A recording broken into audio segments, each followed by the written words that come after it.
Rolling. Hello and welcome to CounterPunch Radio. My name is Eric Draitzer. Thanks so much for tuning in, coming back to the show. First-time listeners finding the show, welcome aboard. If you're watching on YouTube, welcome. If you're checking us out on CounterPunch Plus, welcome. That is our subscriber section. That is what has replaced our print magazine, our dearly departed print magazine. But, of course, if you think independent media is important, as I know you do, go over to CounterPunch and get a subscription to CounterPunch Plus. That's how you keep us going, help keep the lights on, help keep that great content rolling. And we're going to do a little bit of talking about independent media, the importance of independent media a little bit later. And I know, of course, you all want to talk about baseball, the upcoming playoffs. I mean, I know you're all dying to hear about it. So I have David Roth back. I don't know if you all remember, but he's been on the show before. So I guess we can officially say friend of the show now. David Roth, he is the co-owner of Defector Media. He's one of the many people who makes Defector what it is. He's also the co-host of The Distraction, a Defector podcast, which you should all subscribe to. And of course, he's the sole proprietor of @David_J_Roth on Twitter. David Roth, welcome back to Counterpunch. Thanks for having me, man. Nice to be back. So last time we talked about 3 or 4 hours worth of baseball. Everybody loved it, so I figured we would do something similar. Got to go in depth. I want the AA Binghamton Rumble Ponies roster rundown. Oh, well, absolutely. And matter of fact, Aaron Judge is supposed to be breaking some kind of record. I heard something about that, but is that happening? That's not tonight. That's some other. That's like I don't know. I'm kind of like a Mets guy, so it's sort of whatever. All right, David, let's talk a little bit about some political issues as they intersect with sports, which is where Defector finds a nice niche for itself. Baseball is my favorite sport. It's the one that I'm most educated to speak about, so it's the one I'm going to start off this conversation with. So, David, talk to me a little bit about unionization in baseball, specifically the recent announcement of unionization in the minor leagues. This is something that has been talked about for years and years. It is, I think, a pretty significant development both in the sport, but also more broadly with regard to organized labor. So let's talk a little bit about this. What happened? Why is this happening now? And why is it important? So I'm basing most of my answer on this, I should say, on some conversations I've had with friends who know more about this than me, and then a story in Sports Illustrated that I recommend everybody read by Emma Bocciolari, who I worked with briefly at Deadspin. So briefly, in fact, that I might have mispronounced her last name, Baccellieri, if you're looking for it. And she basically did the blow-by-blow on how the minors got organized. And the short answer, as with any triumphant story of organizing, is that they got organized by organizing themselves, that it was completely person to person, that there were outside a group called Advocates for Minor Leaguers that started up in the last few years that had sort of provided a legal framework. The guy that runs that is someone named Harry Marino, who was a minor league pitcher himself and is an attorney and had a vested interest in this. But this was something that it had been a long time coming, as you said.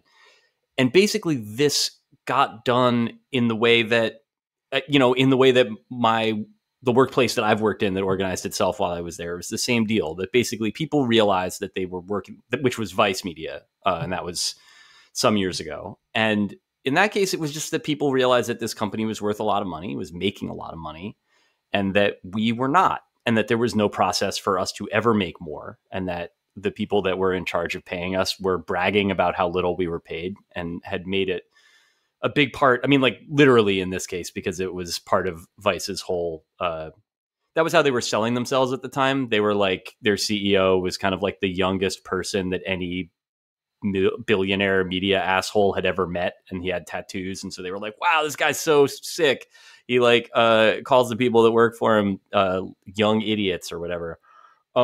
Anyway, people got sick of it, and they organized, and they found a union to help them provide the framework for it, and that's how it works. In this case, it starts in earnest with 2016.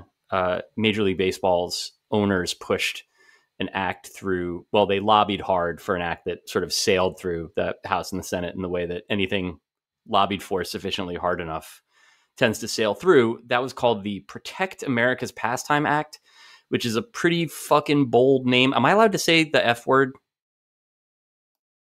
Absolutely. Please Okay, do. sorry. Yeah. So it is an extremely bold name for something that was basically designed to codify minor league labor as seasonal apprentices, which is how the Major League Baseball teams that own minor league baseball teams could get away with paying these guys, something like half or a third of the minimum wage, if you break down their work by the hour, and then not paying them at all during the off season.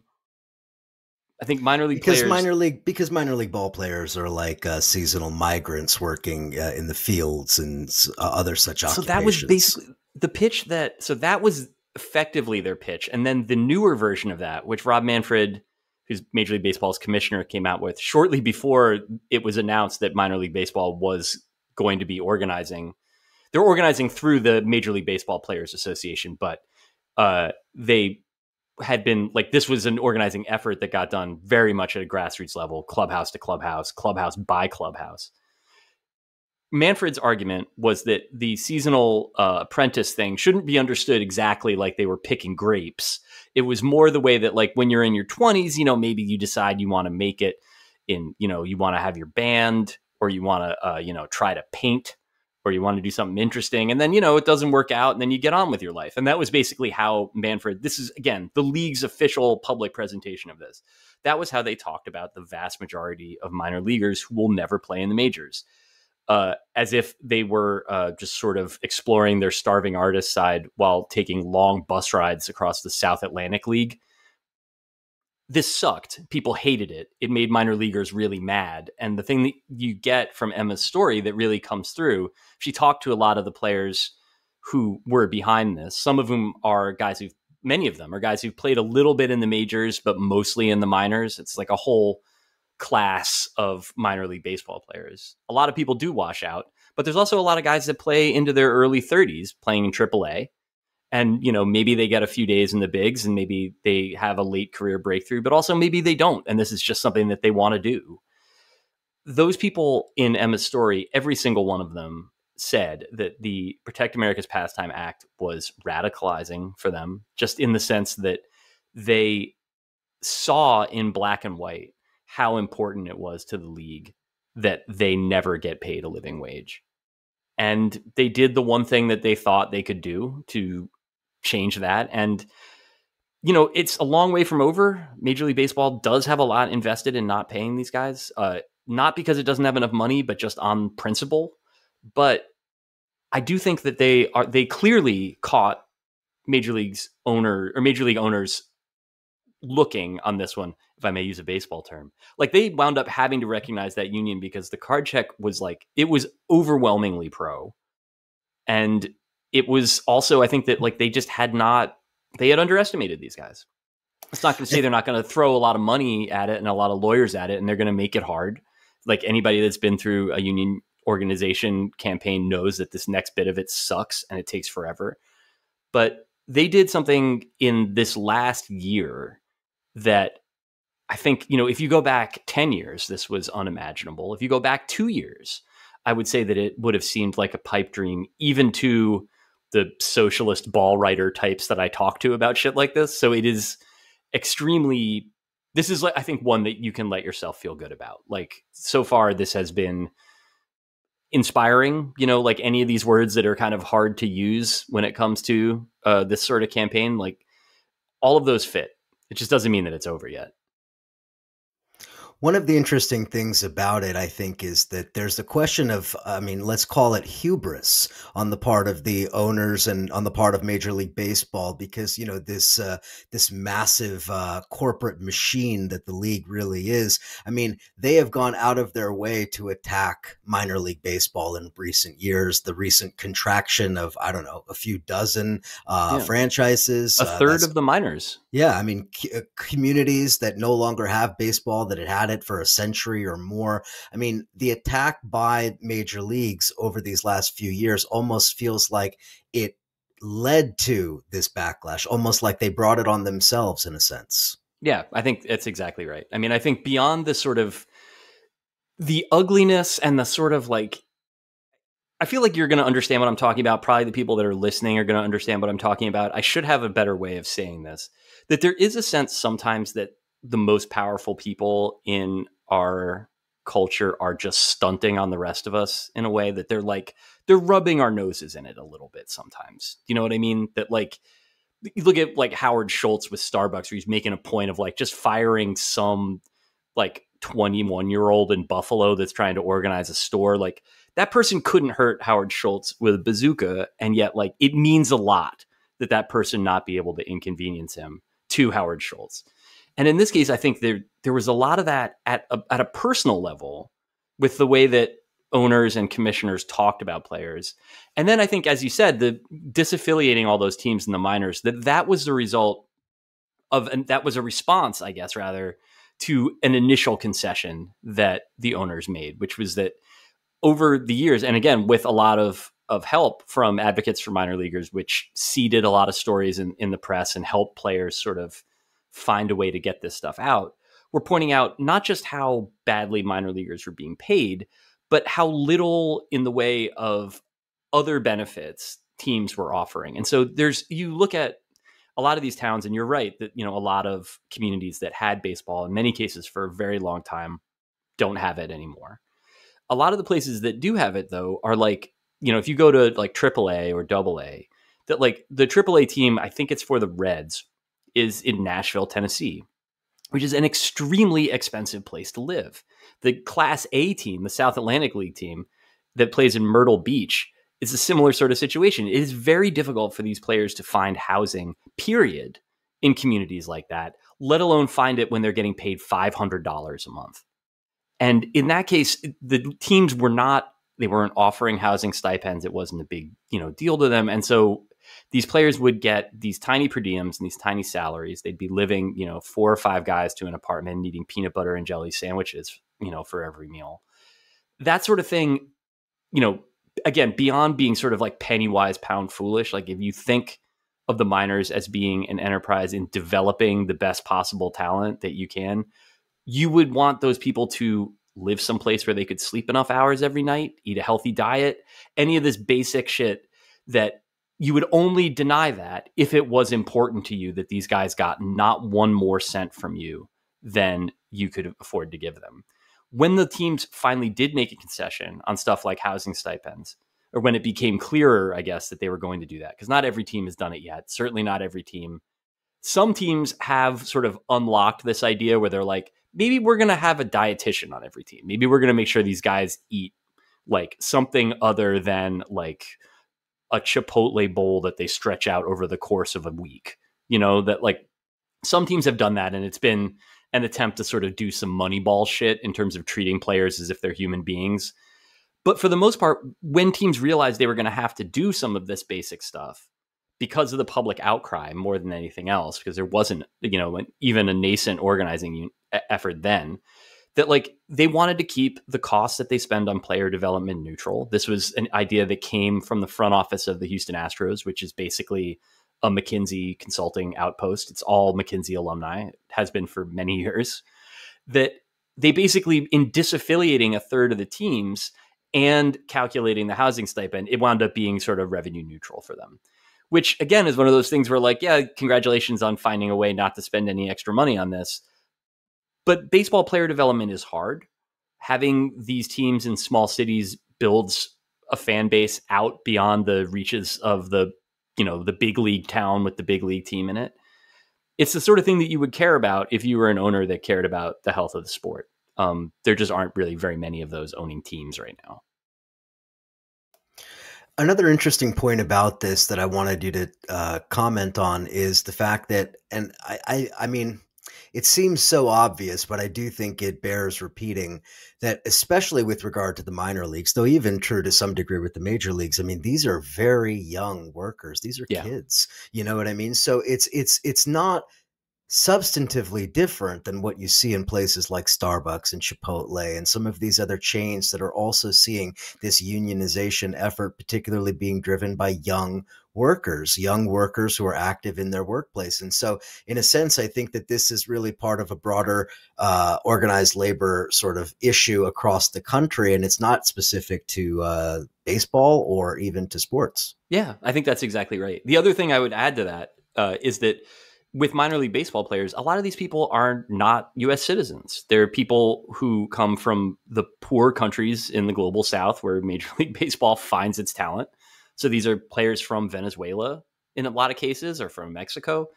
And they are, so this was what I think made the organizing effort so impressive to me, that like culturally baseball is very conservative. The player base in the United States tends to skew from places that, whether the people involved are anti-union or not, that a lot of Major League Baseball players are from Texas and from Florida and from the Southeast.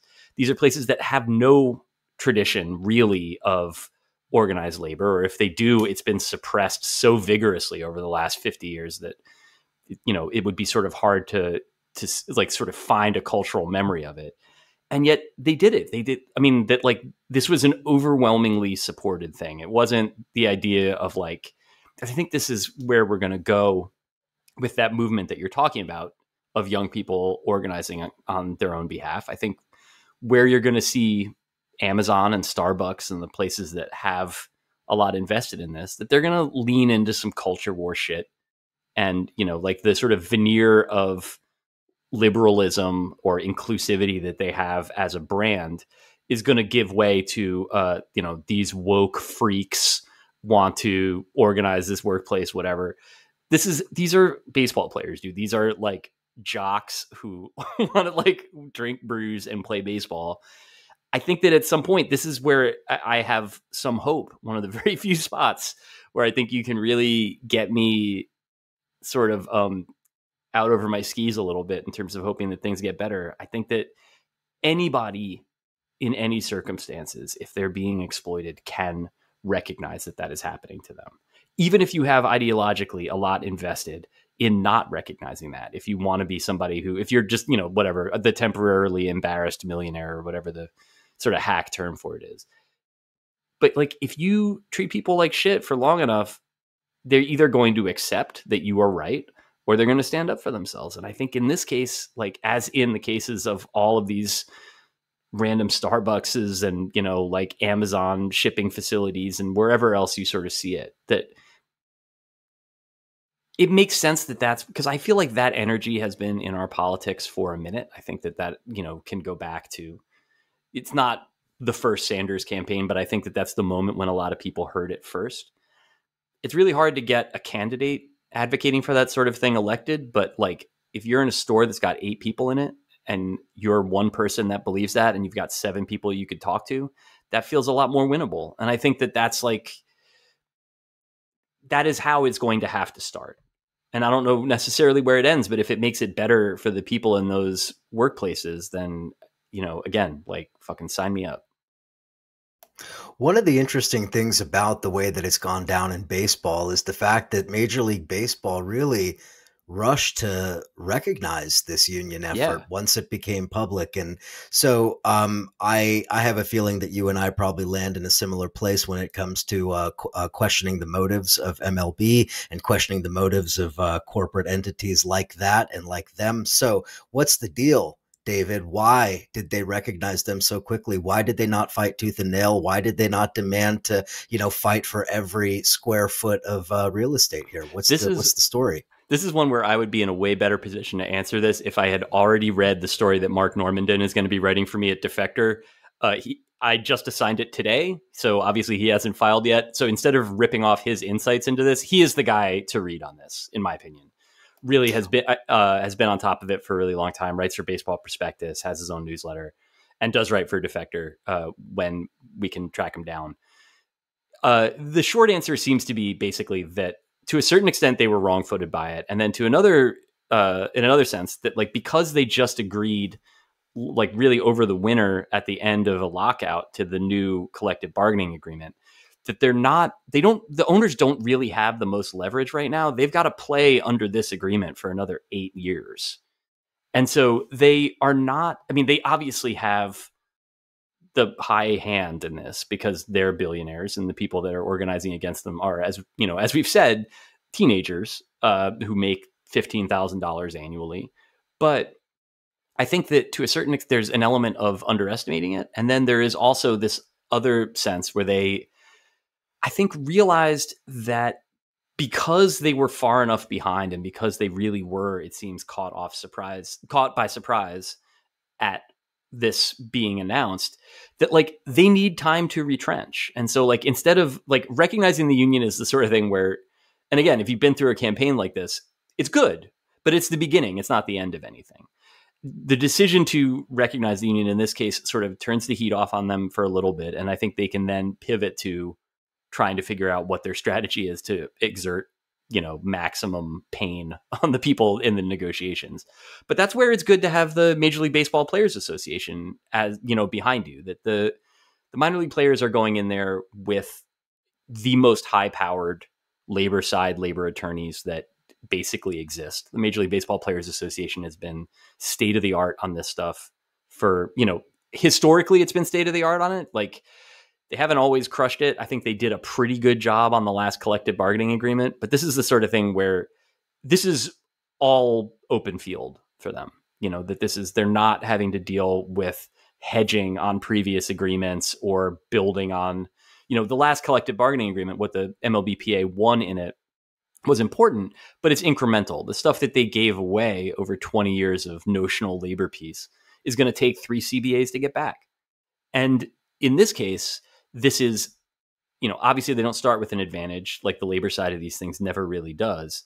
But I think that there's a sense here, I think, that owners maybe like didn't give this enough thought, realized that they were caught out there and made a sort of hedge in this in terms of trying to, find a way to postpone it. I don't think that it suggests in any way that they're going to be anything but hideous at every other step of the way. That's the culture. And I just wonder, was there any role played by any of the prominent MLB players in backing this effort, either overtly or maybe even covertly? Maybe some of that still has yet to come out in some of the reporting. I don't know. But I know that there's been talk over several years from people like CeCe Sabathia and Mookie Betts about issues related to African-American young players, issues related to, acclimation to the league for Latin players coming from other countries. So I'm just wondering, as far as was there any effort on behalf of minor leaguers by major leaguers? And have we seen any evidence of such solidarity?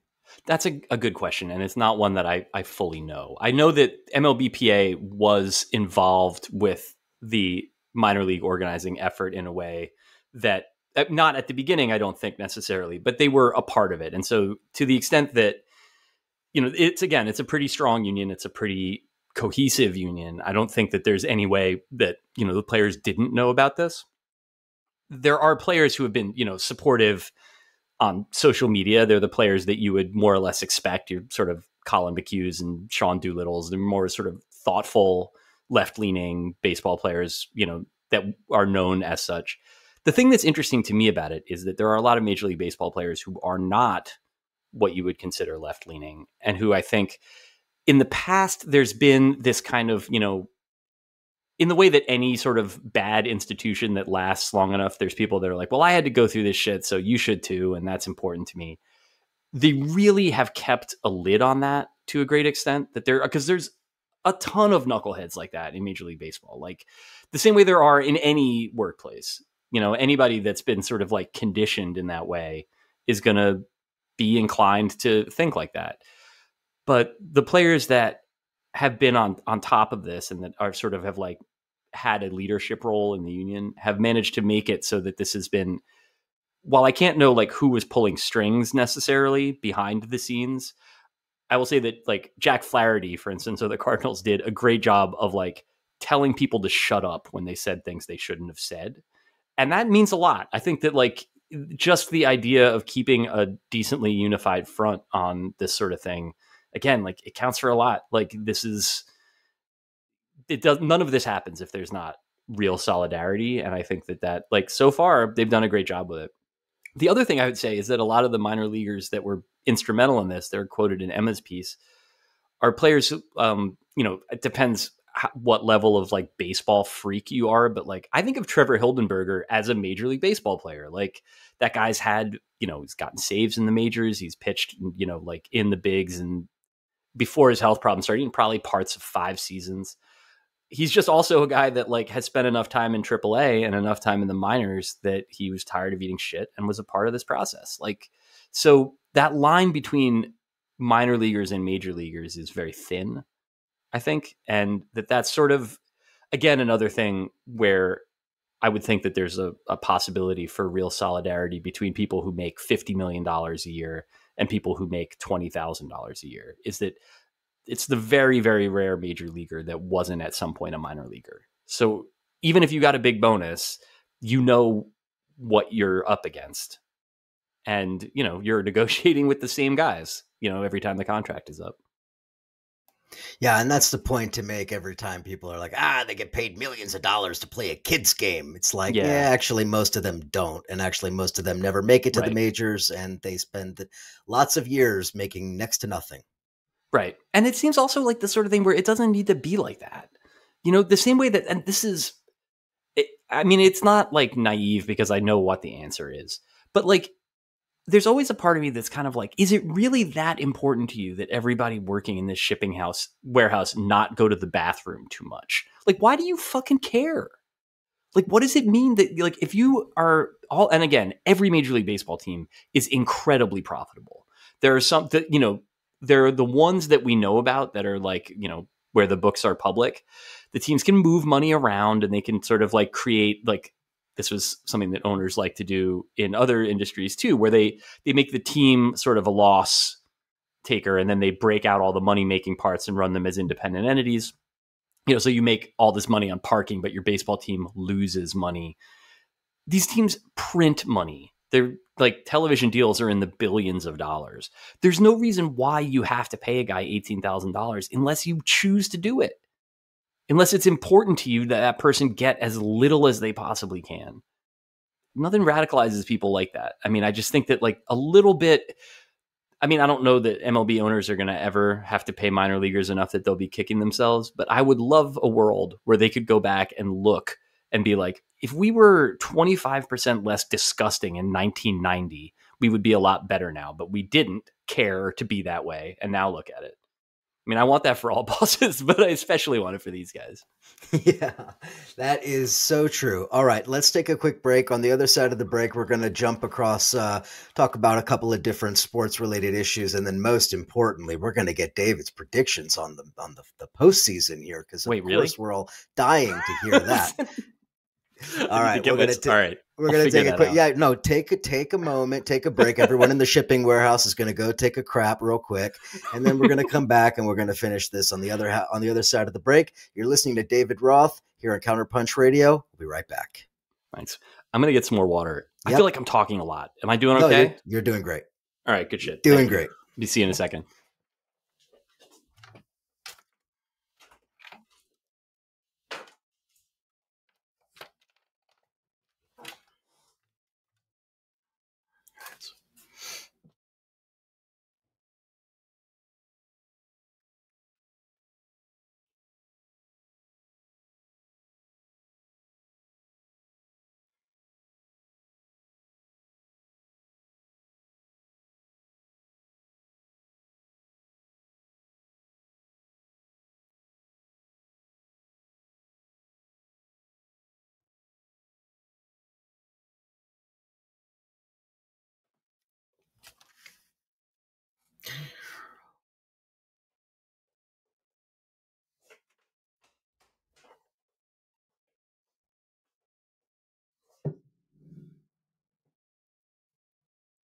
Hello. Yes. Boy, I really hope there's no issues with this audio. You know, I did a whole hour with somebody from Russia, all about everything going on in Russia, and he had been arrested and all this stuff. All the audio gone. That's a fucking nightmare. So happy about that. At the very least, you're going to have mine. It's going to be pretty quiet, but it's recording the right way, so hopefully it'll be okay. We'll see. I don't really know what that means when it says local audio backup not available. I don't know if that's backup, if that's the original recording. Who knows? We'll see. I have like an Audacity file running, so you'll have a way to file that's good. Shit, so if I have to re-record my own inane questioning, then I will. Oh, God. Well, that would be awful. But yeah, let's prayers up for Zencaster. Let's do this. Let's do it. All right. And we are back here on CounterPunch Radio chatting with David Roth. You should just go ahead and pause the podcast, go over to the Defector website, and go ahead and sign up for the subscription. We're going to talk a little bit about Defector in a few minutes, but that is really... I don't know. I don't subscribe to any other sports places. I subscribe there. So what can I tell you? Thanks. All right. Let's talk a little bit about this very interesting man running for Senate down in Georgia. Very interesting man named Herschel Walker. I've heard that he did a few things in his years before becoming this prominent Republican politician. So anyway, Herschel Walker, famous NFL football player, famous victim of obvious brain damage. What's going on with this Herschel Walker campaign? Every day is some insane thing that this guy is saying. Is he really gonna be in the Senate? What's happening? I feel like, so I've kind of like morbidly been fascinated with the freaks that have gone up for Republican Senate nomination in different races this year. I've been trying, for mostly as like a self-care thing, to pay less attention to electoral politics, especially in states where I can't vote. It's just one of those things. So the polls say that Herschel Walker is now running slightly ahead of Senator Raphael Warnock in Georgia, within the margin of error. And Warnock's already had a, surprising win over a much better established Republican. Herschel Walker probably has like something like 100% name recognition in Georgia because he was the greatest running back in the history of college football at the University of Georgia. Or not the greatest in the history, whatever, but he was up there. It was just basically like he was a freak. People that saw him play in college remember him as, just in the way that, like, have you ever watched like a lot of like high school highlight videos of guys that would go on to become like NBA players, where you watch like LeBron playing against people whose like only qualification for playing against LeBron is that they're also juniors in high school. Like that's what Herschel Walker looked like it wasn't the SEC at that time, but like against real teams in the 80s. He had his moments in the NFL too, although he's mostly remembered for being a part of the worst trade in NFL history, where the Vikings basically gave away 5 years of their future to the Cowboys in exchange for Herschel Walker. And then the Cowboys won a bunch of Super Bowls and the Vikings remained the Vikings, as they will in perpetuity. He seems like he's doing well in the polls, and yet every time that Herschel Walker is in the news, it's like acknowledging that he has another secret child that he hadn't acknowledged before, but saying it's not a big deal, and that really like we should be focusing on CRT in our schools or whatever. He's not a good candidate. He was nominated mostly because of the fact that he'd been a very loyal surrogate for Donald Trump. Donald Trump employed Herschel Walker on the New Jersey Generals of the USFL before Trump destroyed the USFL, just by being himself, just by doing Donald Trump shit, and got the league wrecked. But Walker was one of those things where like you can be sort of, if you are endorsed by Trump and you're running against a bunch of other sort of like gray establishment Republican types, you can see this. It's how J.D. Vance got nominated in Ohio, and it's how Blake Masters wound up, getting nominated in Arizona. And it's how you can wind up fumbling the bag on a race that would otherwise seemingly be unlosable. That like, it's not necessarily, Warnock has done as good a job as a senator as I think anyone could do in 2 years. He hasn't been able to deliver on the promises that got him elected, but that's one of those things that only one party's ever expected to do that anyway. And also there hasn't been any sense of anybody delivering on anything hardly in the, last 2 years. The thing with Walker that's like, he is fascinating to me and maybe to you kind of morbidly as a test case in like just how obviously demented can you be and still get elected. And not like reelected. Like there's a lot of cases of just like people that basically are embalmed getting reelected to this. Like Charles Grassley is going to get reelected, and he's going to Senator Dianne Feinstein's reelection campaign. Yep, she's right on top of her shit. We found a booster. Yeah, I would pay I think $100 to watch her and Grassley play a game of Connect 4, just to see how long that might take. But I think that there's in all of these. Herschel Walker. Again, like you don't want to say CTE is terrible. It's serious. The guy had a lot of concussions. yet he is also like, this is not a guy that seems like he is qualified to like be in charge of anything. Like the stories that have come out about him as not just in terms of as a compulsive liar and like a like preposterous, obvious compulsive liar, saying that he graduated first in his class from the University of Georgia and he never graduated, saying that he was like an adjunct member of the FBI and local police departments. Again, like, what are you even talking about? Like, where did you come up with this stuff?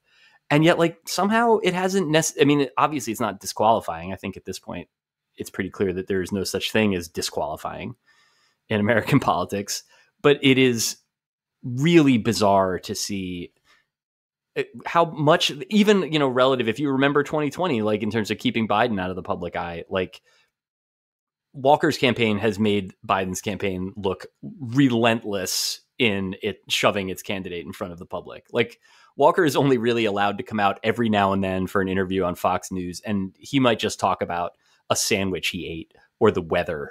Like you just don't know what you're going to get with him. You know, he's leaning into this whole thing. He said, I'm not that smart. Yeah. Right? And now this this is a like, simple guy. You know, this pastor's going to try to talk circles around me at the debate. And it's one of those things where like, that's classic, just like suppressing expectations. I'm also just some country lawyer. Right, and, you exactly. know, like, but I mean, it's going to succeed, isn't it? Yeah. I have a bad feeling about that one. I mean, it's weird. I feel like there's such a thing as maybe there is such a thing as too big a freak to get elected, but it's the Blake Masters type of freak. It's not the Herschel Walker type of freak. That if you're just like a folksy dunce who you know is going to like back up Mr. Trump whenever, because that's the one thing I think that any Republican voter really and truly cares about, then there's that. But like if you're like, I mean, all the Peter Thiel aligned guys, that Vance and Masters are weird. They're like that kind of like Stanford scented rich kid business types where either they never blink or they blink entirely too much. Just like kind of unsettling guys to be around. And like Walker kind of is that as well, but he's also like, you know, he's like a big, strong, handsome guy. You remember what it was like when he was cool at football. Like, so that's not like, you know, Blake Masters doesn't have that. And so him going out into the, you know, desert and doing like a dash cam video about how he wants to shoot ATF agents or something is like, people are going to see that and just be like, I don't think that I am comfortable with this guy. Whereas with Herschel Walker, maybe they have like a treasured memory of him trucking some Mississippi State D-back that they can fall back on and make that work for them.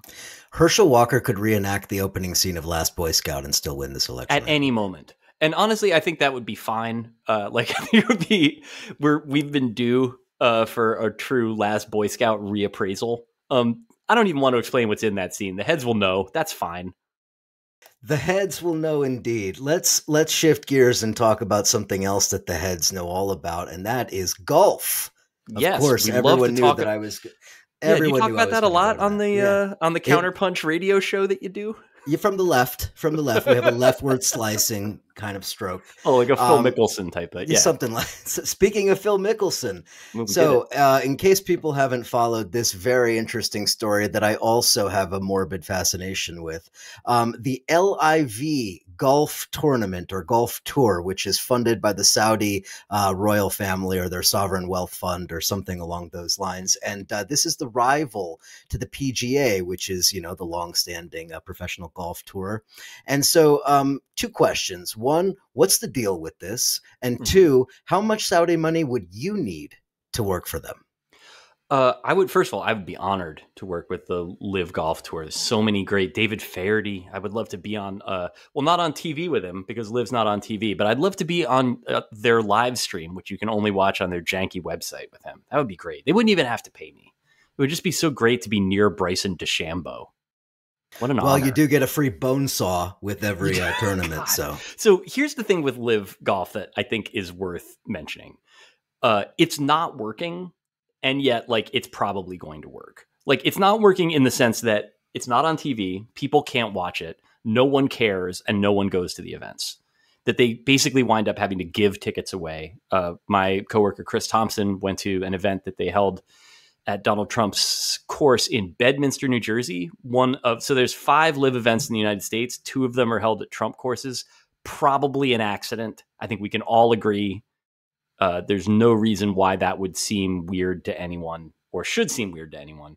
Anyway, Chris went to it and it was like, it's kind of like a fan fest, sort of idea where there's like a guy on stilts and you can like hit a golf ball into a golf simulator. And then, you can watch the players, but there's no stakes. It's not like with the PGA Tour, there's Grand Slam events, there's, names that and that, while the Saudi money has brought a lot of recognizable names over from the PGA Tour, it's just kind of something they do on the weekends. Like if you can't watch it on TV and you can't really follow it in the media, and also, the sort of nature of it, which has this kind of sort of team-based, there's a point system. No one really understands exactly what it is. There's nothing to care about when it comes to golf. I think it's fair to say, for the most part, there is very little to care about.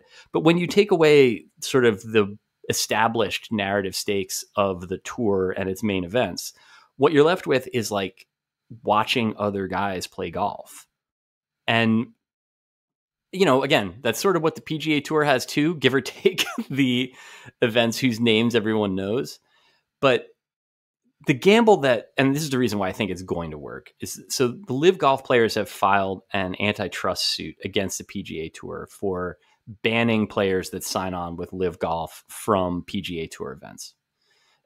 They might win that. And there's also the chance that, given how much money the Saudis have, and they're probably going to eat $1 billion on this, because again, it's not a money-making enterprise yet. It's not showing any signs of being one. But the PGA Tour is not an especially well-respected or, well-loved institution. And I feel like it's not secure enough that if you just have $1 billion washing up against it, like waves on a pier over enough period of time, eventually it will collapse and LIV could, sort of just subsume it. The challenge with all of this, and this is where it gets kind of interesting, is that, as you mentioned, it's literally the fucking Kingdom of Saudi Arabia. Everybody knows what these guys are about. And when they were launching, there were bits where Phil Mickelson, who is the first of the big tour players to sign on with them, in an interview was like, yeah, these guys are really scary. They cut that guy up with the bone saw. Do you remember that? So obviously that's not what you want. And then he had to sort of try to walk that back, which again, it's sort of hard when you get in like a thing with your business partners and you're just sort of like, I'm scared of them. I'm scared they might kill me. But they're my dear friends and I'm really excited to work with them on this project or whatever.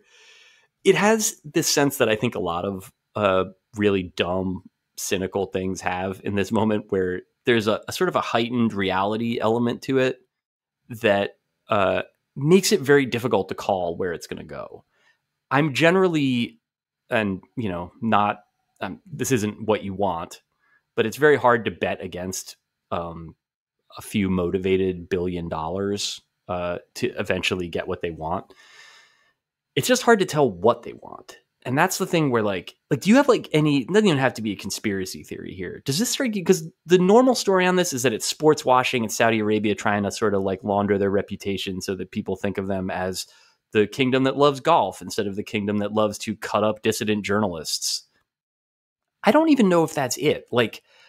Because there's easier ways to do it. What do you think? And you don't have to answer this because it's your show. I'm just curious because I don't necessarily get it. This is one that I've really had a hard time There's with. Probably a number of, there's probably one of those situations where there's 3 or 4 overlapping agendas at work here. I would say it definitely is about sports washing. It's definitely about them being very, very slow to swallow the bitter pill of Qatar getting the World Cup. Yeah. That was a big, big blow to the Saudis, because if the Saudis weren't going to host the World Cup, they sure as hell weren't going to allow the rival kingdom to get it. Their tiny neighbor. Yeah. Right? Yeah. Yeah, so I think there's an element of that where where it's like, okay, well, you got your World Cup, but we got this thing, and it's every year and it's forever. So like, fuck you. But I also think that this is a Trump Kushner operation. The Trump and Kushner are in the middle of all of this. I mean, we know how much Kushner is involved with the Saudis. Kushner's close with MBS. The fact that as you pointed out, it's at 2 Trump courses, not only because the PGA courses don't want anything to do with this event, but also because the money is supposed to flow into Trump's preferred There's no directions. easier way to run $50 million to that guy than this. Right. Or whatever dumb fee they're paying to like use his course for 3 days. And fill it up with all their people to pay for, exorbitant rates for all the rooms, to rent out the resorts, to do all the stuff. You know what I mean? So it's a way of lining Trump's and Kushner's pockets without having to make a very ugly campaign contribution, Right. I think so that last bit is the one that's always seemed the most convincing to me. And yet also it's very, very difficult to prove. But it does feel like the sort of thing where this idea, it didn't come out of nowhere. This is like Greg Norman's life's work is to fuck the PGA Tour. Greg Norman was a big part of working with the Saudis on this. So there are people that, and Phil Mickelson hated the tour for a long time. A lot of pro golfers do. They're difficult guys, and the tour probably underpays them relative to how much money those events make and how much they get paid from TV money and stuff. That said, like, the idea that this would then just instantly come to be the moment that Donald Trump needed money and was out of power, but potentially, going to be back in it. Like, it's circumstantial. And yet it's the sort of thing where, like, if you watched how things ran during the years that Trump was in power, this is it. Like, this is that sort of like, it's very obviously graft, like, and yet it is like just concealed enough that you kind of have to guess at it for the time being. Like, the other, main defining factor of Trump is that he fucking sucks at being who he is and doing the crimes that he does. And so eventually maybe a journalist who is more enterprising and plugged in than me will break that story. But yeah, for now it is, I think, the weirdest shit in sports. I'm like fascinated by every bit of it and also wish it would go away instantly. There's something really odd about it too. Like if you see the video or the photos of like their events, I mean, it's like full of people who look like they're that couple holding the automatic rifles in Missouri in that photo. McCloskey's. You know what I mean? We love them. Yeah. Yeah. So, I mean, it's like, a room full of Anthony Scaramucci's or whatever, you're like, where the fuck am I? And there has been a lot of that. I think that, like, Chris wrote about this a little bit for us, that like the Trump course events have turned many more people out because Trump might be there, or because it's like, just another place to like wear your dumb red hat out in public and like wear like an American flag themed shirt. And that's like, I guess that works for them. Again, if they were trying to make money on ticket sales, which they're not, because they wound up having to give away all the tickets that they give away for the most part. But yeah, there is that element of like, it's that same sort of like haunted carnival vibe that all Trump events have. Like, there's something of that to this too. The ones that they've had in like the UK and stuff have been like, no one's there. Like, people are just like, whatever, like, you can play on this course, but like, I don't have to fucking watch it. Like, and I don't care to see like the best players of 8 years ago make one last, like to watch Charles Schwartzel make $8 million in a weekend. Like, I'm sure that's cool for him, but nobody else cares about it. Boy, Charles Schwartzel reference. He won the first event, and it was like, not only was it his first win in like 5 years, he won more in that event than he'd won in like the previous 8 PGA tours. I was seriously under the impression he was like a mid-century avant-garde composer. No, he did all the music that's used in Eyes Wide Shut. Actually, that's who I was talking about. Yes, exactly. Now we get it. All right, let me ask you about something much less amusing and much more solemn, and that is Brittany Griner. This story. I don't know. This is one of the more infuriating sports stories of recent years. So, I mean, the obvious question, David. I mean, there's many different answers. I'm not the first person to ask this question, but I'm going to ask it anyway. Why so little attention for Brittany Griner? I mean, what explains this? I mean, look, we don't need to talk about the fact that, the WNBA is not the NBA. Everybody understands that. Women's basketball is not men's basketball. Everybody understands that. But somehow this is egregious and awful still. Yeah. I mean, this is like one of the most recognizable women's basketball players in the world being held as a political prisoner in Russia. And so that they could exchange her for, like, I think the initial offer was the arms dealer Victor Boot. It's, also another very recognizable player in his field. It's been interesting and kind of depressing to me. I don't think that necessarily all of it can be chalked up to sexism or racism or the lower profile of the WNBA. I think that some of the reason why this hasn't been talked about is that, like, this is a very delicate situation and you have to assume that there's a diplomatic solution being worked on. That said, it's been a minute. There hasn't been very much progress, although, again, of course, you wouldn't know very much about it if it were happening because of the nature of this sort of deal.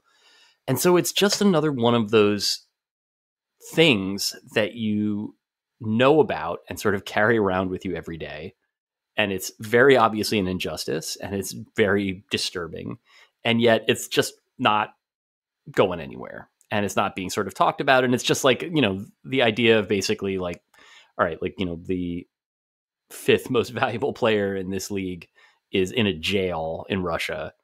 And that's just how it is. That's just, Tuesday or whatever. And that is, that's really weird. It's a really uncanny and disturbing thing. And I feel like it happens everywhere up and down the culture. The thing that's strangest about this, I guess, and the part of it that I think there maybe could and should be more conversation about is why was Brittany Griner in Russia in the first place? And the answer to that is that the WNBA, even for players like Griner who have been stars, at long standing, really doesn't pay the players very much. And so during the off season of the WNBA, they go and play abroad where they can get paid more. Weirdly, the countries that tend to like paying American women basketball players are countries like China and Russia. And they will go there and they'll make more playing a 6-week season than they will playing in an entire WNBA season. That's like sort of how you make it work as, somebody who is like probably doing well by WNBA player standards, but not remotely well by professional athlete standards. And that bit of it, I think, is, again, it's not new. I think that people have known that about the WNBA for a while. It does, again, sort of feel like the kind of thing that, the NBA has a say in the WNBA. I believe they're co-owned. I believe the NBA owns WNBA teams. That element of it, of like, why are these players having to take a second job, again, kind of goes back to, again, not every WNBA team makes money in the way that NBA teams do, but it feels sort of similar to what we were talking about in terms of the way that minor league baseball players are treated. Like, if this is the sort of problem that you could make go away with not a lot of money, but a comparatively little bit of money, given how much money professional sports leagues tend to bring in, why would you not have done it at this point? And why would you be making your players, probably shorten their careers and also put themselves at this kind of crazy risk? Like, how could that possibly be worth it? We saw actions from NBA players and NBA teams at various times in recent years. We saw it around the Colin Kaepernick issue. We've seen it around Black Lives Matter, the George Floyd assassination, etc. I don't know. Correct me if I'm wrong, but I don't know that there was anything that was really as publicly oriented around Brittany Griner as there was around some of those other issues. And I understand that they're different, but for me, at least, seeing as how the war in Ukraine began in February, the basketball season was going on, the playoffs put NBA players center stage. I would have thought that some of them, Steph Curry or others, would have used the spotlight a little bit more than they did. So what is your take on NBA players and, if not speaking out, then lending their star power to highlighting the issue? I think that it obviously, it's on them, but I would say that, like, your timeline makes a lot of sense. I think that, like, in February, it was possible to say, this is new. This is like a very sort of tenuous situation. Like, let this go through the channels and trust that the right people are working on it. Is that sort of the type of case that you could make and say is maybe a little cynical or maybe a little self-serving? Definitely. The NBA season starts in a couple of months. At that point, and I don't think anybody really expects Brittany Griner to be home by then. I don't know where those negotiations are. Russia's obviously got a lot of other problems at the moment. I think that if we get to that point and she's been there for, going on a year, I would hope that it would be the sort of thing where they could draw some attention to the issue. But I mean, I don't know how this sort of stuff works. I mean, I feel like this is kind of the interesting thing with all those actions that you talked about, that, NBA Players Association is a decently strong union, and NBA players have, I think, in a way that is unique among professional athletes, they've been open, and they've also made themselves sort of comfortable making their politics a part of their public personas. And yet, I don't get the sense that there's been any sort of coordination on this. And I think that there would sort of have to be. That you look at the actions that happened in the past, and they were wildcat strikes. I mean, and it was in one clubhouse or in another clubhouse, that it wasn't the sort of thing where all of the players were on the same page with it. And in this case, if it's like one person wearing a Free Brittany Griner t-shirt, then I don't know necessarily what that means, but I'd like to believe that there is some potential for mobilization there, just because of how obviously egregious this situation is. But I don't know, it's not the sort of thing where, who are you necessarily appealing to with this? That's the other thing. It feels like, wearing those I Can't Breathe t-shirts and stuff that, which players did, I think that is meaningful. I think it's important in, a sort of not as important as this or that, but it is a way, it's like actual solutions to the problem. It's not the same thing as changing the way that we police people in this country. But you can see who the other side of the aisle is in that, that Marcus Smart wearing a t-shirt isn't going to mean shit to Vladimir Putin. And, Russia is an even tougher nut to crack probably than the average police department. Although that's an interesting debate. I don't think that anybody would expect that it would change Putin's mind or anything that the Russians might have to do.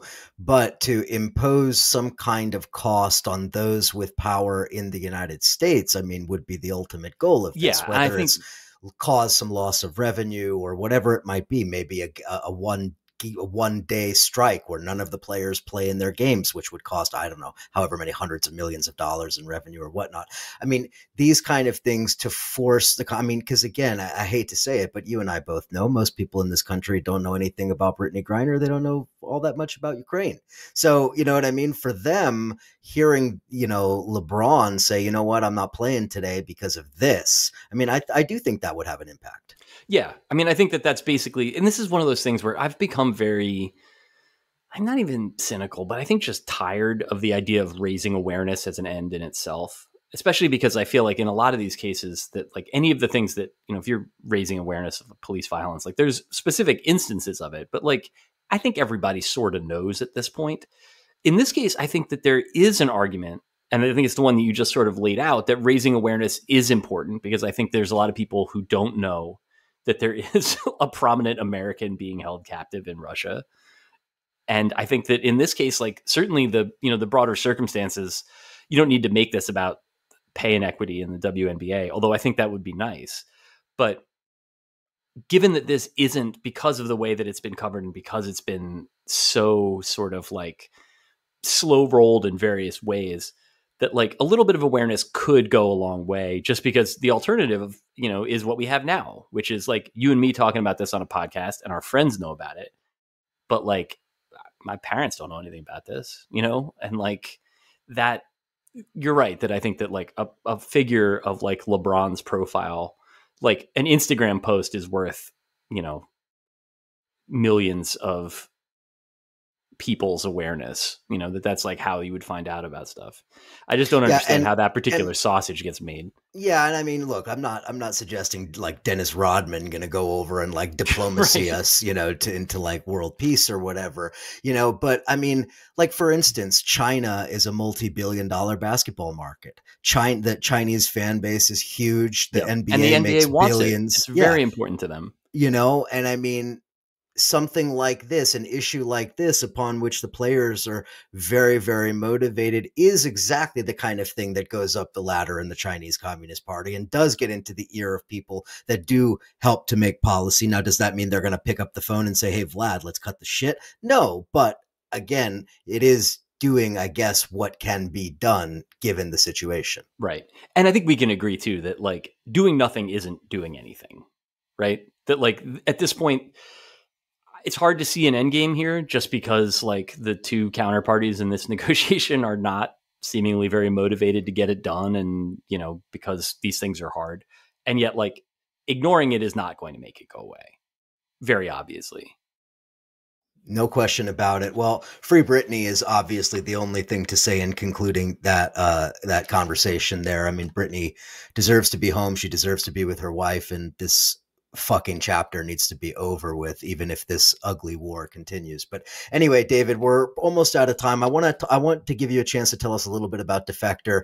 Obviously, there's people listening to us who are certainly all subscribers to CounterPunch, but maybe they're not subscribing to Defector.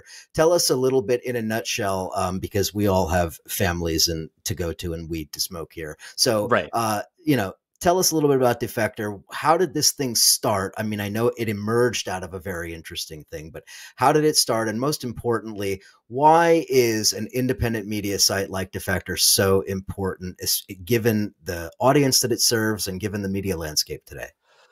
Well, important is a very nice word to use that I'm not sure I'm going to totally echo. Come now. Well, as we've established, it's 100% subscriber rate in terms of your listeners. So I'm not telling them anything they don't know. But the thumbnail, I worked with most of the people I work with at Defector. I worked with them at a site called Deadspin. In 2019, we were bought by a private equity concern called Great Hill Partners, which is, they're not really even very good. It's a really unfair name for them to have chosen for themselves.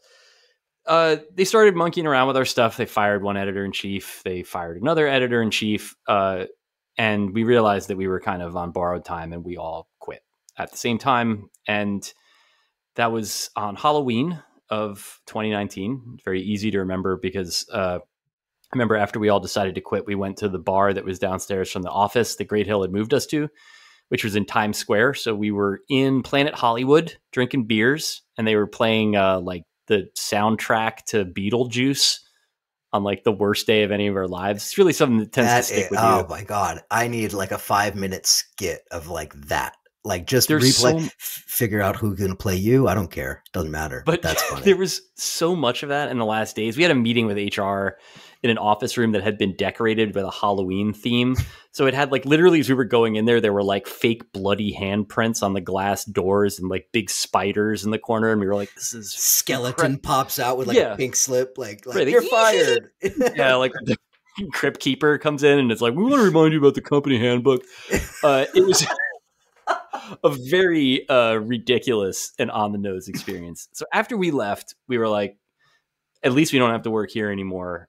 But we didn't have a lot of cushion. We weren't laid off. The website, didn't exist. It now does exist in this kind of shuffling zombie form. The less said about it, the better.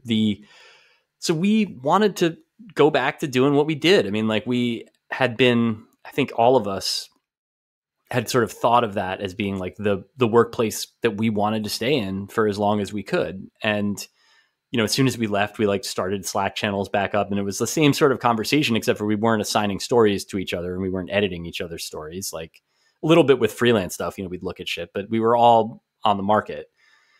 We tried to start a new site with, funding from rich guys. Didn't work. Obviously the timing of the pandemic was not ideal there. We were fairly close on a deal in late winter of 2020. And then the sort of world went to shit. So we wound up doing it ourselves, and we are subscriber supported. We just had our second birthday. So we launched on I think it was September 12th, 2021. And or was it? No, September 2020. Yeah, September of 2020. And, it's working. Like that part of it is great. We've got a good number of subscribers. We've got, all these other sort of ancillary bits. We've got our podcast, Kelsey McKinney's podcast, Normal Gossip, is like a legit blockbuster, and like a ton of work by her and the producer Alex Laughlin, but they are fantastic. I recommend that to anybody. And we can do our posts again. You know, we've hired people. We're continuing to grow and do new stuff. We're about to have an offsite meeting next week where we talk about, you know, where we sort of want to go from here. But we are, it's certainly in the best position professionally that I have ever been in, just in terms of everywhere that I've worked. And I've had, I think at this point, like every type of bad ownership scenario that you could have. I mean, I've been private equity, I've been whatever Vice was trying to do, sell the websites to fucking MBS and cash out. You know, in other cases, venture capital backed with SB Nation. Before that, all of those experiences were good in their ways. I got to work with some great people. I made friends and all that. I also knew that at some point when a rich guy got bored, I would get pivoted out of a job. And that's not the case here. You know, we don't want to cash out. We have in mind being a viable cash business and growing and doing the posts that we like to do and the posts that our readers want us to do. And that's all we want to do, is that. Like, we're not trying to become ESPN or satisfy some venture capitalist idea of like hockey stick growth, like the poor Athletic was stuck trying to do. And in that case, it's been a great relief. Like, I'm not, work is work. It's not like the sort of thing where I wake up every day skipping and, bluebirds dress me like I'm in a Disney cartoon. I still have to get up and write about stuff that makes me mad, but I get to do it with my friends. I get to own my work. And I feel at this point like this is really the only way that I could have a job like this and feel secure. But just because I don't trust any really of the institutions that I've been at to treat me like a person over a long enough period of time. But I do trust my friends and I do trust myself. And I think that, like, so far the system that we've got has delivered on that in a way that, like, more so than I would have hoped. And one other thing I would just say about Defector too is that it's not like any of these other sites that you would find. I mean, there's not a lot of this kind of writing out there. And if you're somebody who appreciates, funny writing that is also, highlighting issues of importance and also light and sometimes not so light, I highly recommend it. Defector awesome. Media is the I think is that the website? What's the website? No, it's defector.com. Defector.com. Yep. Defector.com. All right. So I would ask everybody to consider getting that subscription. And as the holidays approach, think about who in your life reads sports shit and give them one of those. Yeah. And we'll give them, we'll throw them in a t-shirt or something like that. Yeah, there you go. Hey, yeah, throw them a fucking t-shirt. Oh, huh? You want some stickies? I got plenty of stickies. All right. So now that we've busted out the accents here in the last few minutes, it is the very end of September. And so, of course, for those of us who are baseball nerds, this is an exciting time of the year. I, of course, languish with my Los Angeles Angels, embarrassing and pathetic though they continue to be. But David, we share the New York Mets. So yes. Tell me about this is the first time in a really long time where we can be like, and thank goodness for that. Yeah. Thank goodness we've got the Mets. I don't know. We'll see. We'll see a week from now. So, David, what's your prediction for the postseason for the New York Mets and for how they might fuck this up? So it is very difficult for me as someone who follows baseball to not think that this is going to wind up being the Dodgers and the Astros playing at the end of October and everybody being like, oh, wow, well, that's great. They're both very good teams. I'm sure a very deserving champion will be crowned. They are extremely good teams. The Dodgers are preposterously good. The Astros are only slightly worse. It might be that every other team that makes the postseason is an afterthought, but also it's a baseball postseason. Stupid shit happens all the time. And while the Mets, making the World Series would probably be the stupidest shit, it's not because they're not good. It's just because they were, actively bad as recently as last year. I don't know that the Mets are really a lot better than the Braves. I don't know where you fall on that one. But I think the Braves are pretty good. I thought they were. I thought they were until, I don't know, a month ago, maybe. The Mets have had we can get granular. We're in that 1 hour, 5th minute of this. Yeah, get granular, baby. So the Mets miss Starling Marte a lot. That like one of their best players broke his finger on a check swing. A friend of mine who was a Pirates fan told me that watched Starling Marte for a long time was like, I could have told you that happens like twice a year. He loves to check swing. So they're missing this guy who is basically, their second or third best hitter given the day. And they're missing him a lot. The rest of the team, though, to me, like I can kind of see it from here. The Mets did a pretty impressive turnaround. They changed owners. Their owner is the prolific financial criminal Stephen Cohen. It used to be a family of local buttheads named the Wilpons.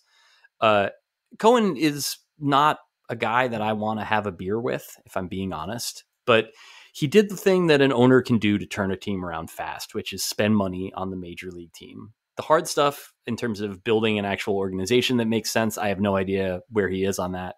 But he paid Max Scherzer, and he paid Starling Marte, and he paid Mark Canha, and he paid Eduardo Escobar, and they shored up a bunch of positions. The Mets are good. I will put that on this podcast. Are they as good as the defending world champion Braves? I don't know. Are they anywhere near as good as the Dodgers? I don't think anybody really is. But I think that there's something to watch. There's interesting teams in the postseason, and then there are those two dominant teams. But I think that the teams that are going to be there, even if they're just there for a little while, like the Cleveland Guardians, I don't think are really very good, but they're going to win the AL Central, and they are weird. They have multiple guys on their team who are like slugging 300, like dudes that like hardly ever hit the ball out of the infield, and they still make it work.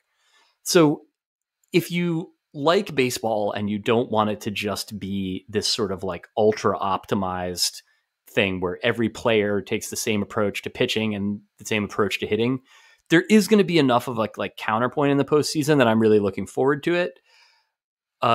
It's just also tough because I'm going to be super stressed out until the Mets either win it all or lose.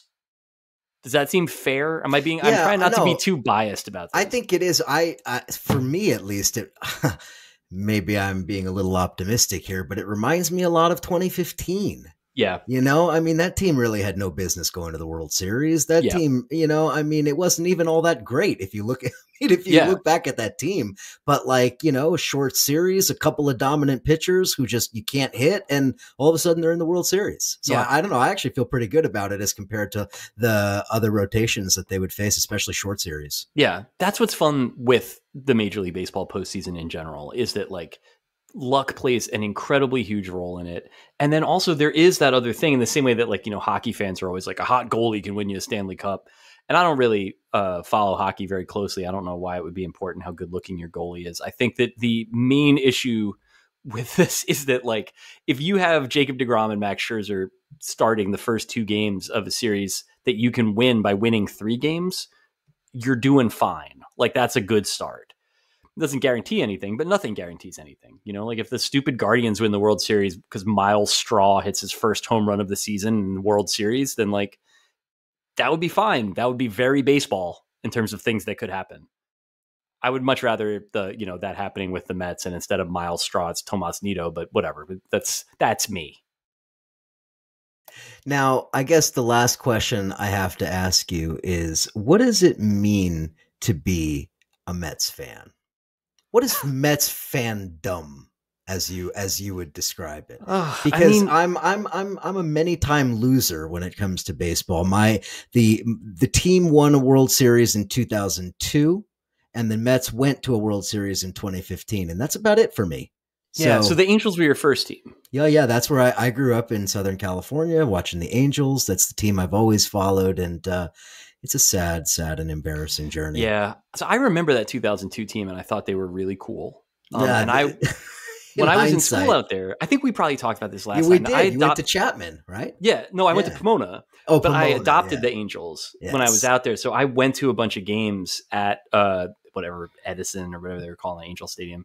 And I really liked it. It's a very weird place to see a game, but you get up close to Troy Percival. It's really Orange County is a very weird place. Super duper weird. The stadium represents the county very well. As it has oddly smelling like urine, but still people are in flip flops. Yeah, it's kind of the vibe of a rainforest cafe where gunfire is about to break out.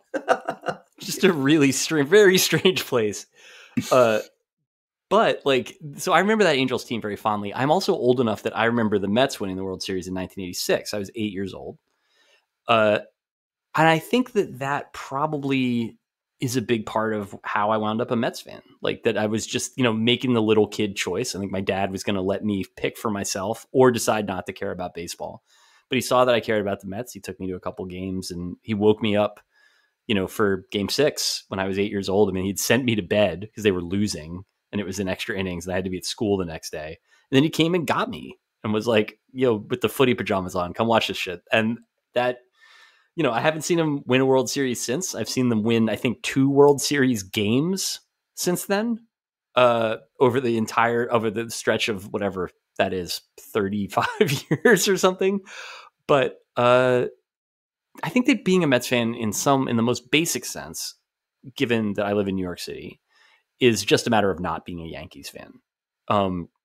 There's more to it than that, but at some level you are choosing to do something that is probably going to make you a little more unhappy than the easier option. Like being a Yankees fan is like, you always have the right to complain about service and be like, get this guy the fuck out of here. And with Mets fans, it's not like they're not going to do that either. Like I'm not a big get this guy the fuck out of here dude by nature, but I think that like I've seen some bad teams. There've been some guys where I was kind of like, that's enough Jason Vargas. Thank you. Terrific. Former Angel Jason former Vargas. Angel, 2-time Met. He had the perfect combination of Angels vibes and Mets vibes, Totally, which is to say, totally. Just like a guy who was always kind of wet looking and mean and giving up 4 runs in 5 innings, like just the worst. I have to tell you though that the Mets, it's what you said and I selected the Mets as an adult moving to New York City and made the conscious choice. No one else you can blame for that one. Yeah. So for me, it goes back to something my friend and former guest on this show many times over, Paul Street, has said. Paul's a diehard White Sox fan, and he grew up, his dad, going back to like the 1920s with the White Sox. And he said the old phrase, rooting for the Yankees is like rooting for U.S. Steel. Yep. I've heard or Standard like Oil rooting too, for but Amazon or Standard never any Oil. of the beloved corporations. Yeah. No, it's always the like the most evil one you could imagine, So the Yankees, I mean, it's like rooting for Amazon or something, I will say that this team, I respect the Yankees as an organization a lot more now than I did because they're doing good baseball team things. When I was a kid, their owner was George Steinbrenner, who was like a sort of a proto-Trump figure, just a berserk billionaire guy who was constantly feuding and going to war with people. He hired a private detective to follow Dave Winfield around because he hated Dave Winfield, who he was paying. He was on the team at the time. He was their best player. He was, a maniac. And this Yankees team, part of why they're so good is that they developed a bunch of these guys, that they have more people pitching in their minor league system who are like 97 and a slider and it works, then like, they could afford to roster. Like they're good at it. In the same way that with the Dodgers, they pay a lot of money. They're also really fucking good at being a baseball team. That doesn't mean I like it, but it is the sort of thing where like I find it easier to cheer for Aaron Judge, or at least to tolerate Aaron Judge, because I'm not going to cheer for him, but to tolerate Aaron Judge than it was for me to tolerate the, kind of like end stage Wade Boggs type guys on their turn of the millennium World Series teams, or, certainly the like actively going to seed slugger types that Steinbrenner would hire and then immediately try to destroy in the tabloids. But the Jay Buners, the Jay Buners of the world. They loved Ken Phelps. My people kept telling me. Yeah. I just don't understand this is I guess the main part of it. I don't remember who it was that I was talking to. It might have been my wife, actually, which is funny because I don't know why we would have been talking about baseball, where she was like, there's not a version of you that's a Yankees fan. Like, it's not like because I was saying, like, if I grew up here, if I grew up in the Bronx, we have a friend who grew up in the Bronx who is a Yankees fan. A couple of friends who grew up in the Bronx are Yankees fans. A friend that grew up in Upper Manhattan, same thing. I didn't. Like, I had a choice, and I feel like I made can't say it's always been easy for me. But I feel like you have to be a well-adjusted person to be a Yankees fan. The manic, insane, nebbish types are always Mets fans. Yes, it is. It's the difference between I guess it is really kind of like it's a Manhattan versus Queens energy, but then there's also a Bronx Bronx is its own fucking world, man. I don't want to speak on that. I'm not from there. I'm not qualified, but there is like an element of entitlement, I guess, that comes with being a Yankees fan. You choose it, and then it's just like only the best. I need the premium, like, experience. Hey, got rings, motherfucker. Oh, God, have you been to a game at the new Yankee Stadium? Oh my God, yes. It's like when the Angels come, I would go to see them. Yeah. So the old one, I used to go to a lot of games at the old stadium because all my friends growing up were Yankees fans. And where I grew up in New Jersey, it was like, if you did it right, you could be there in 20 minutes. And so we'd go sit in the bleachers, like $8 to get in. And it sucked. Like, it was weird. The bleachers were not as scary as they had been, but they were still pretty scary and pretty like definitely the drunkest adults I'd ever seen in my life. And I didn't have that sheltered and upbringing, but it was like just really there's some different shit happening out there. But the new experience of it, it's like going to like sort of a casino, but really more just like a steakhouse in a casino. It's just utterly charmless and expensive and kind of like platinum plated as far as the eye can see. Just the worst vibes that you could get at a ballpark. Like, it makes the old Yankee Stadium look charming. It's the Trump of ballparks. It really is. It's like the Trump. The way that have you been in, like, if you go in like a Trump building, like the Trump Tower in Midtown Manhattan, it's like, so it sucks. There's a Tiffany store there, I think.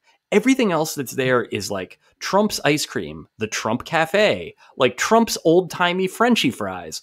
It's all stuff. It's got his name on it. And with the Yankees, it's the same sort of deal where it's just kind of like they have these, partnerships where, like, you can get like Marcus Samuelson chicken fingers. And, weirdly, they had a, I'm forgetting the name of it now, the Benihana at the ballpark, which seems like a very dangerous idea. They won't throw shrimp to you. You just get like a bowl. But the idea of like all of these things, it's all still fundamentally so Yankees in the way that everything that's Trump is just oppressively Trump. I think that is a fair call. It's not a nice thing to say about a ballpark, but it is not an unfair one in this case. Absolutely. Well, we are out of time. Of course, we could go on and on and on, but I won't do that to my audience. So David Roth has been with me. Defector is where you should go. Get your subscription. Get your subscription also wherever you get your podcast. The podcast is The Distraction. That is an excellent, excellent podcast to enter into your rotation. And of course, David on Twitter at David_J_Roth. David Roth, thank you as always for coming to CounterPunch and chatting with us. Man, thank you for having me back. I look forward to a third visit if I didn't talk too much this time. But yeah, no. It was just enough. Otherwise, I would not be inviting you. Oh, another win for me. Wow. It feels amazing. All right, listeners, thank you as always. Chat again next time.